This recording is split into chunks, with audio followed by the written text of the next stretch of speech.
If I don't wear something new this Christmas, I will just disappear from social media till January, Jessica declared, tossing her phone on the bed.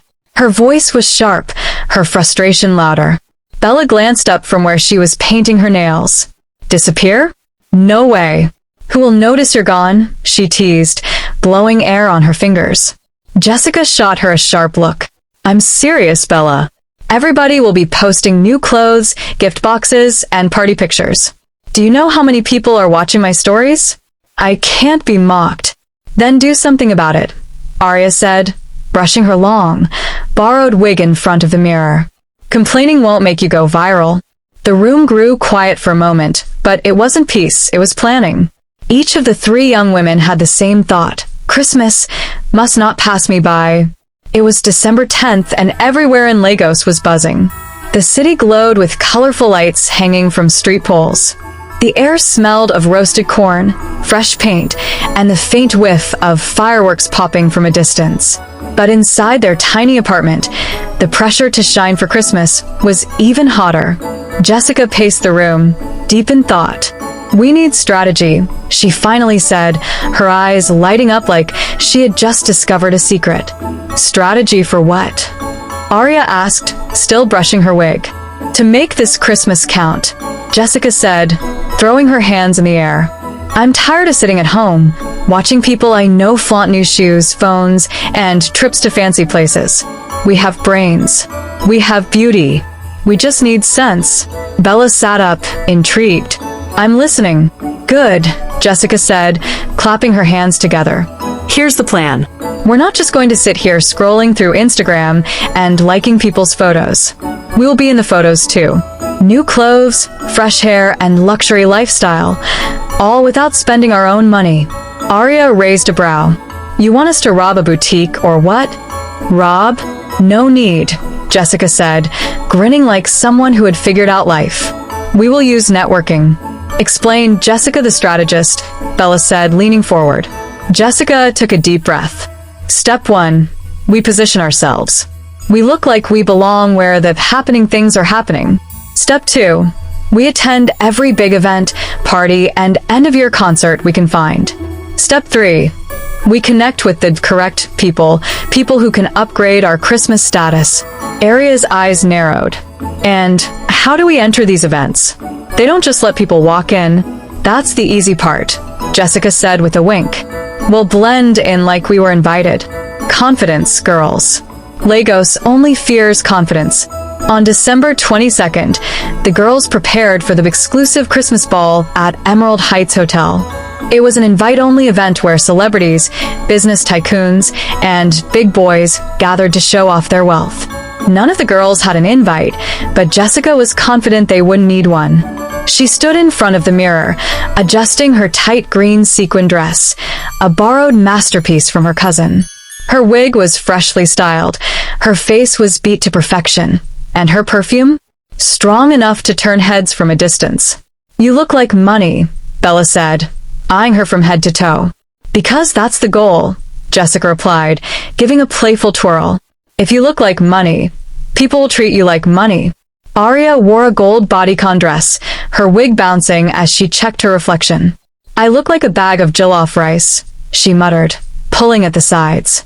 You look sweet like Christmas chicken, Jessica assured her. Now stop adjusting before you spoil it. They ordered a bolt ride to the hotel, nerves high, but confidence even higher. As they approached the entrance, they saw men in suits and bouncers checking guest lists. Here's the plan, Jessica whispered. When the next big car arrives, we follow the guests like we're with them. No hesitation. Just walk in, head held high. They waited, eyes locked on the entrance like hawks.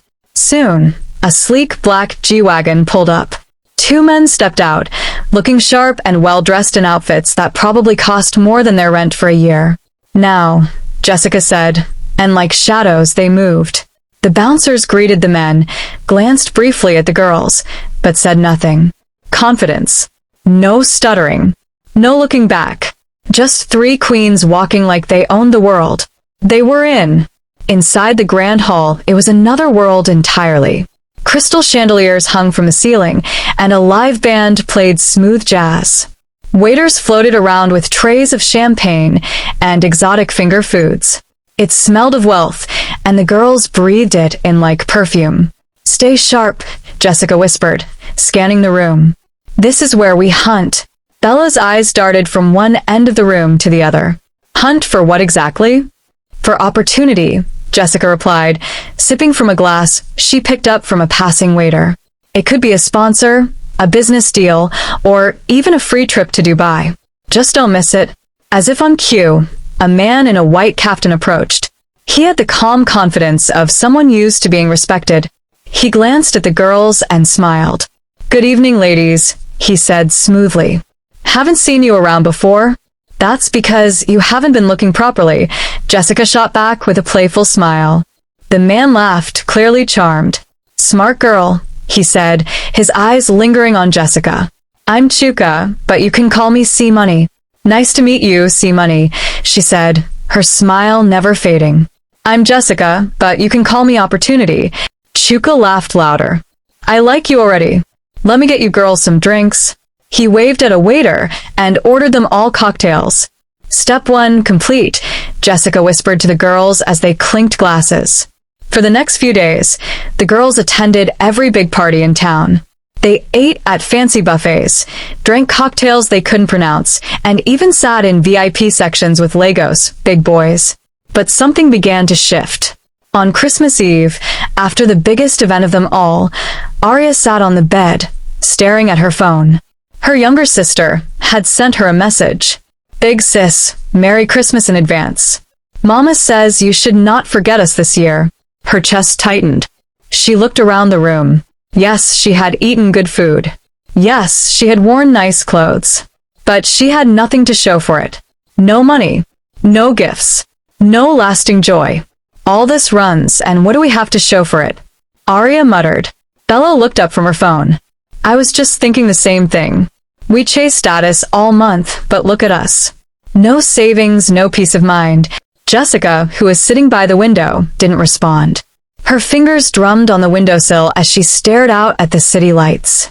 "You know," Jessica finally said, "we fooled ourselves thinking Christmas was about looking rich. We forgot what it's really about." "And what's that?" Aria asked. Jessica sighed. "Family. Gratitude. Helping the people who actually care about us. We spend all month trying to impress strangers, while our mothers are at home praying we send money for rice and chicken." Silence filled the room. The truth was heavy, but it was real. On Christmas morning, Bella woke up early. She took the little money she had left and sent it to her mother. Aria called her younger sister and promised to visit before New Year. Jessica, on the other hand, did something none of them expected. She picked up her phone, opened Instagram, and typed, "Sometimes we chase the wrong things and forget the right ones. This Christmas, I choose gratitude. No filters. No fake life. Just love." She hit post. For once, the three girls didn't need a party to feel the magic of Christmas. It wasn't about the clothes, the food, or the fake smiles. It was about family, kindness, and knowing that being real is better than looking rich. In the days that followed, they all traveled home to their families with the little they had. Thanks for watching, and Merry Christmas in advance.